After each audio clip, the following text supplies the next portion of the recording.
My name is Matthew Robinson, also known as Kamakaze. I'm currently Dagenham Redbridge's captain, and I'm also a rapper.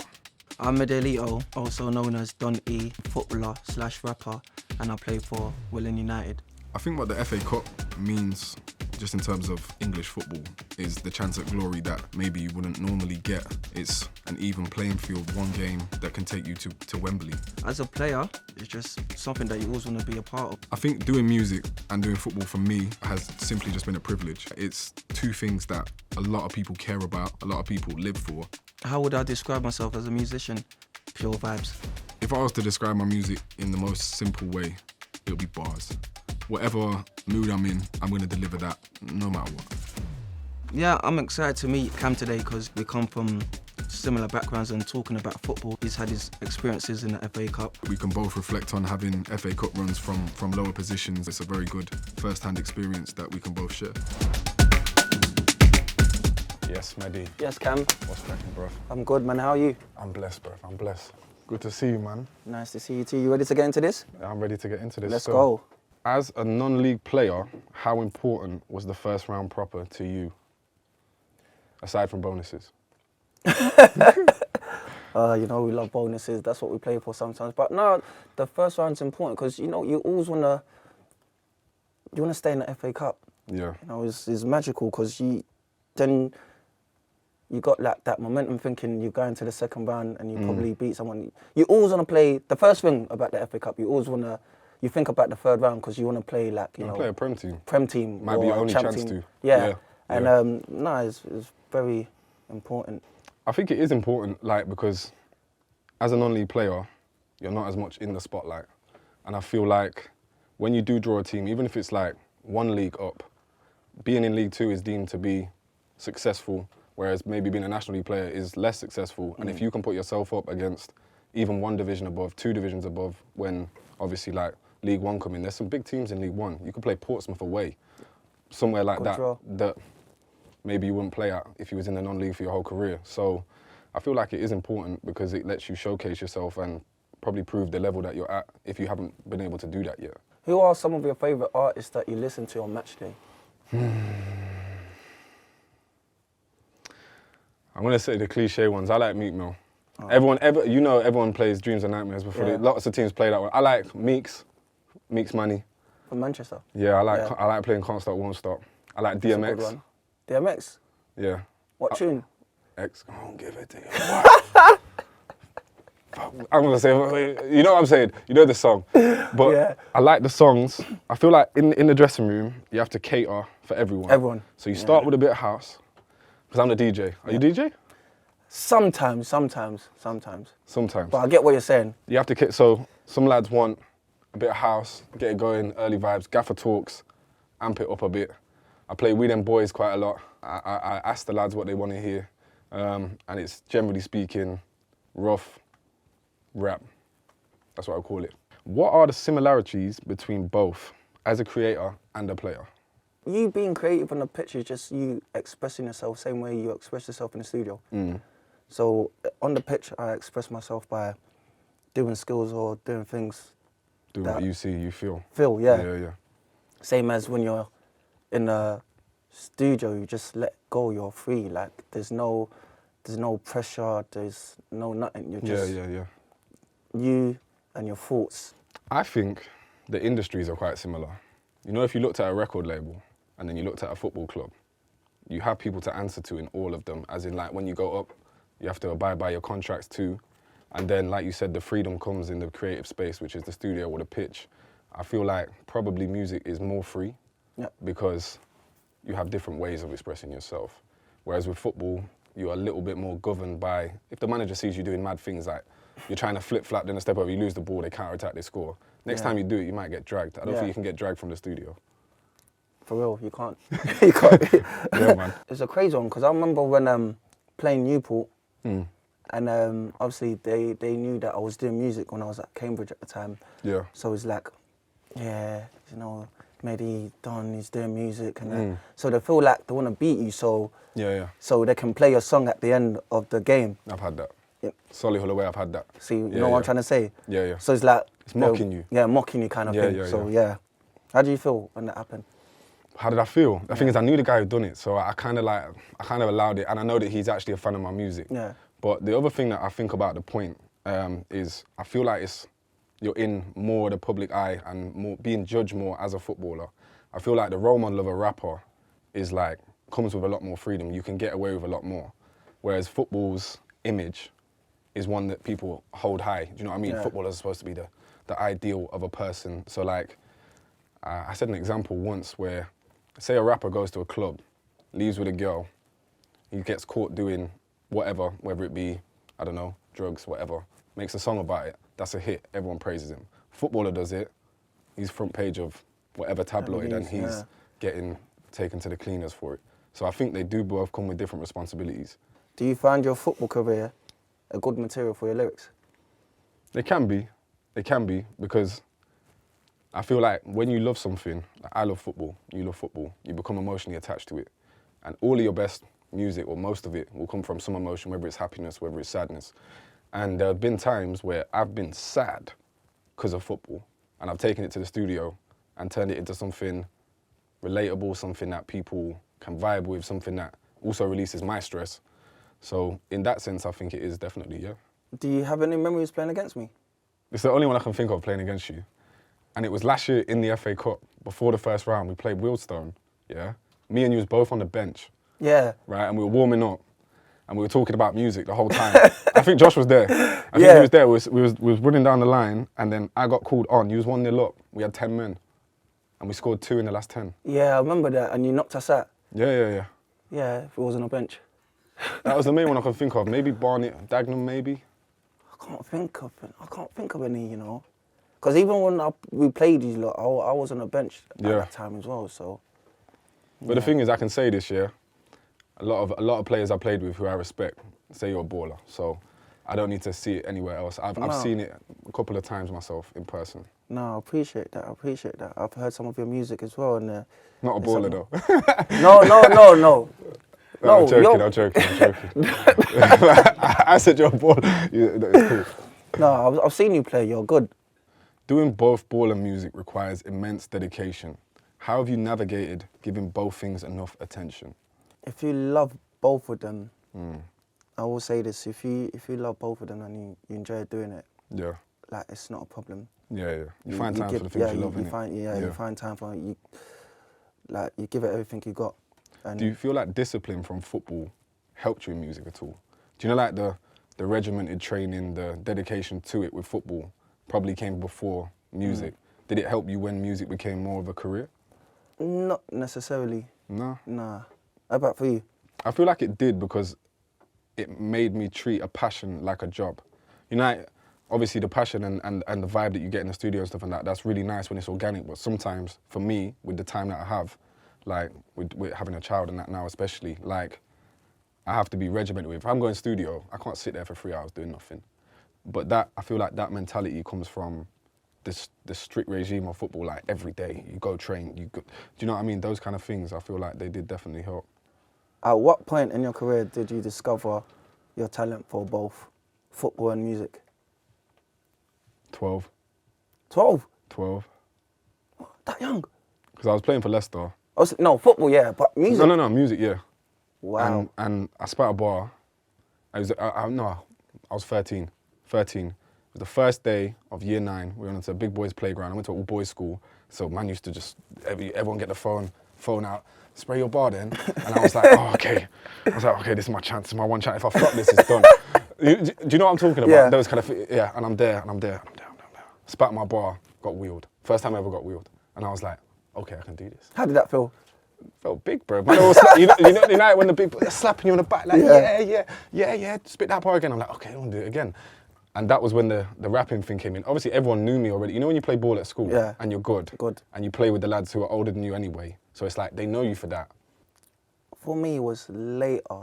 For music, from about the age of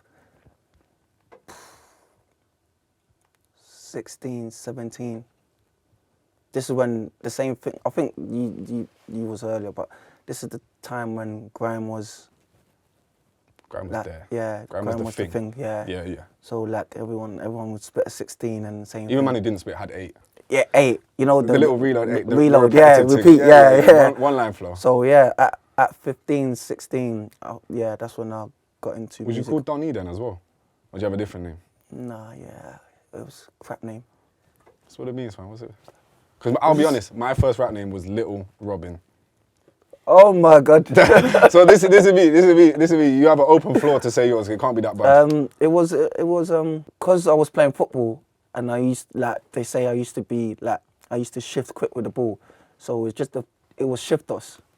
Just Shiftos. Shiftos? Yeah, Shiftos. Not Shifter. Nah, Shiftos. Yeah. I think that's quite good. Yeah, thank you. All right. Why do you think football typically means so much to music artists? I don't know. Everything just.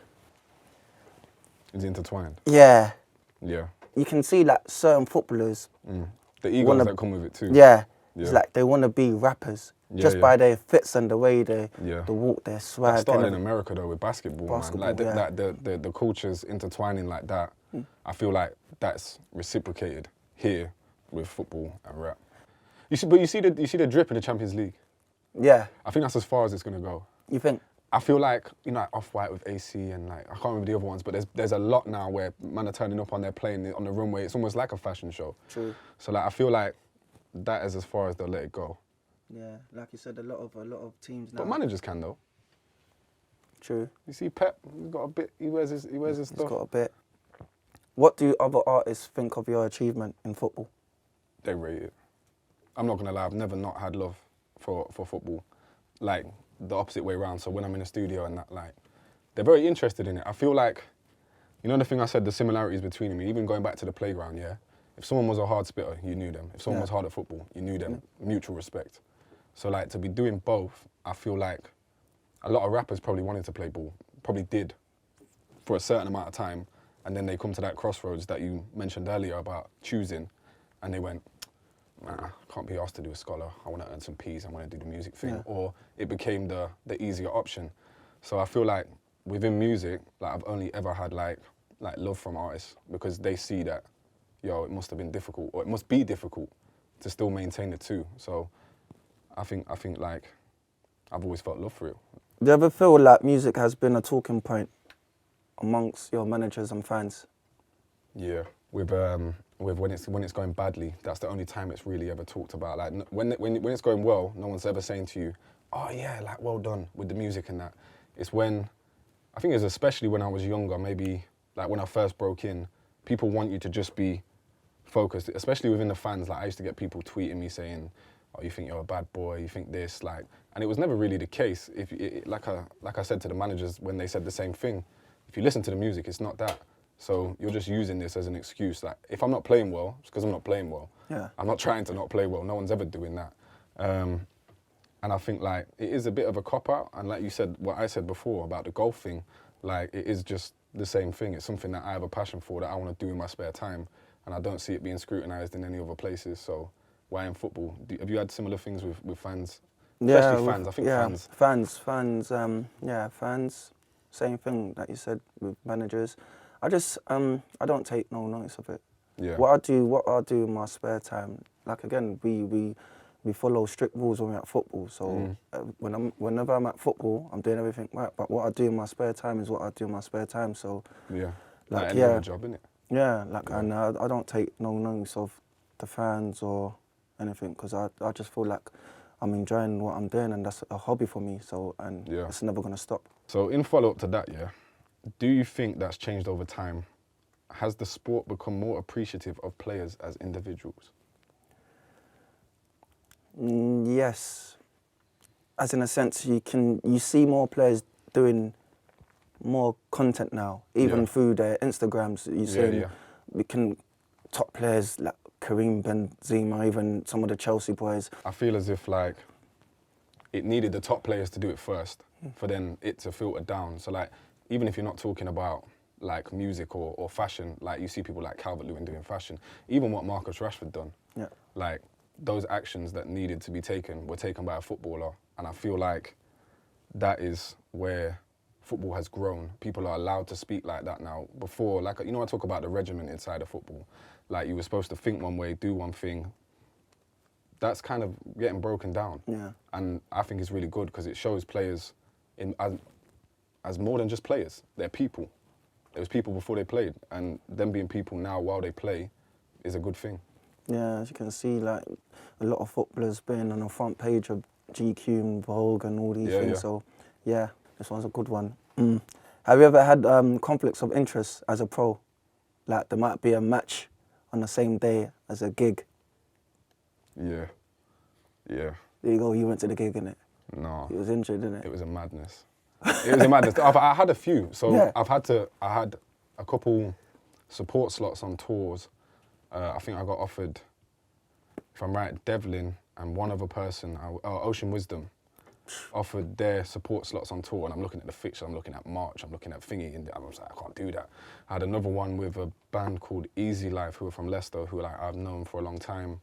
Similar thing, and I was like, I can do like 2 of the dates.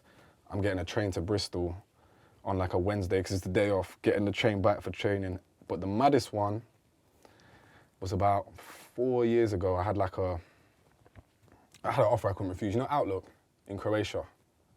No, I don't know. Right. I've never said this publicly. I've said it to people, but I've said it.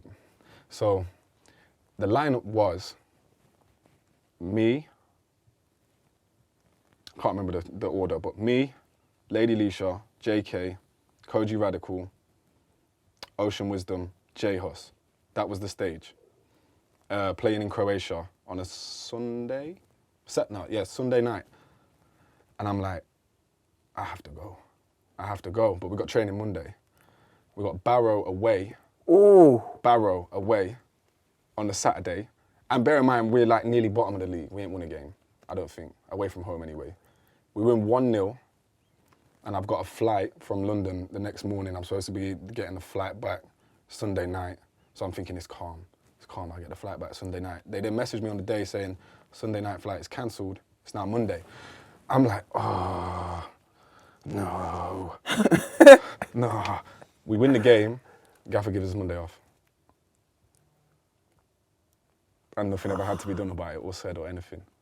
But I flew out the next morning, played the lineup. Biggest crowd I've ever played, biggest show I've ever played. I came back for training on Tuesday. During that performance or when you got there, how did you feel? Do you know, after the win at football, yeah, I was like, yeah, I'm on a roll. I've just got flown out. I'm doing like, I feel like I'm doing like performer life, like backstage. I met J Hus. J Hus, one of my favourite rappers. I met J Hus. I was like, yo, he's a blessed guy. Yeah. In the backstage tent, yeah, little drink, yeah. Went on stage and I seen the crowd and I was like, oh, there's like more people here than come watch me play at football. And I guess it's sometimes like a game. You know, like when you're having a good game, the time just goes by and you just keep doing good things and you keep thingy. And I'm getting the crowd moving, catching drops. I'm doing all these things that I thought I was going to do. And it just went past. And then I come off stage and I was like, wow, that was it. And then it was fly back to football and training on a park again. But no disrespect to Daniel's training ground. I know that May and Baker's not a park. But yeah. So what about you? Have you had anything like that? You must have, because you've had shows. Yeah, but I've had a few shows. I've done Wireless. Yeah. Yeah, Wireless. Well done, man. Thank you. Well done. No, well done to you. That's a big lineup, you know. Don't let no. I was the first person on it though. I was at the bottom of it, but I was there. No, but still, that's a big lineup with big people. Yeah, I done Wireless. I done a few shows. I've been on shows with Niska, a couple of French artists. Okay. Yeah, quite a few things. But there was times when I couldn't. There was shows in Dubai and like Ibiza that I couldn't go to because it dropped pre-season. Pre-season, yeah. Just around the same time as pre-season. But I'm itching. I want to go, but I can't do nothing about it. You're like under contract at football, so. Was it a big bag? Yeah, it was a big bag. It was one of. But you can't do it. You still can't do it. I was tempted, yeah, but. Take the bag, pay the fine. That's a good one. I didn't actually think of that. Take the bag, pay the fine. I didn't actually think of that, but yeah, like when my boy said, nah, they're about to book the ticket for us. They said we got you plane tickets and you're gonna stay in this hotel in Dubai. I was thinking, should I just say? It's too good not to, you think, in your head, but then you have to come back down. Yeah, you know what I'm trying to say.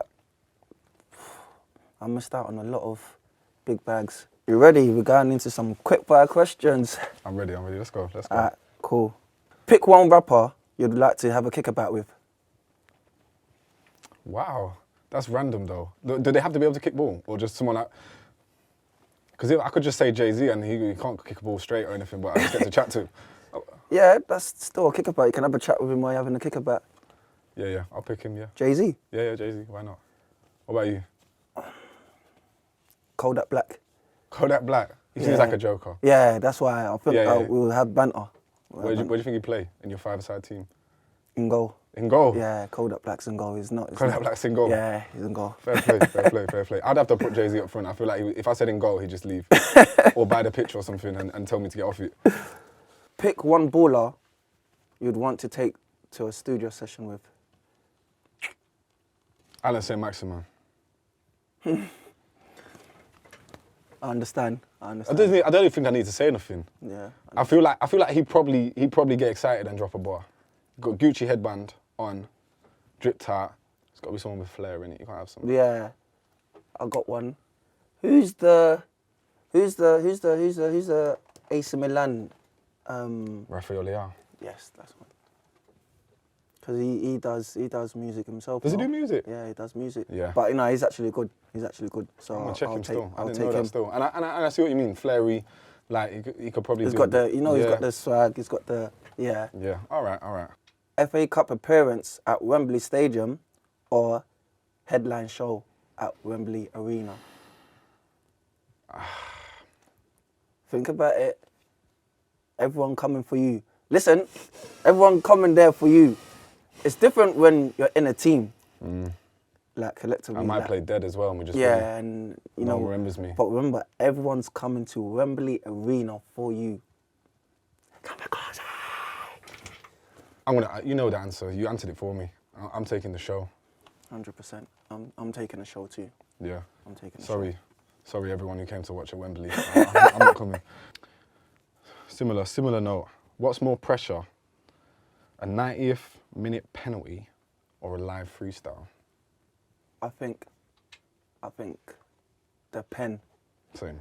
You know why? Because I think if you know your lyrics off by heart like that, it's not like you just wrote them down yesterday and then you're going to do it. If you got lyrics, whether it's 32, whatever. The scenario's 64, been done. You've said it 100 times. You ain't taken that pen. So 100 times. I think for me it's pen. Yeah, the pen. I would say the pen because I'm not on pen. So if someone put me on at 90th minute and I've got to score it, that's mad. Yeah. Yo, Medy, listen, it's been a pleasure, bro. Honestly, great chat. And I feel like we've given the people some things to think on. No, thank you, Cam, man. Same with you. And I just want to say good luck on the first round of the FA Cup. Hopefully you get that win. I hope so too. Go to the second round. Yeah, I could do with a FA Cup run, to be fair. So yeah, thanks for that, bro. No worries.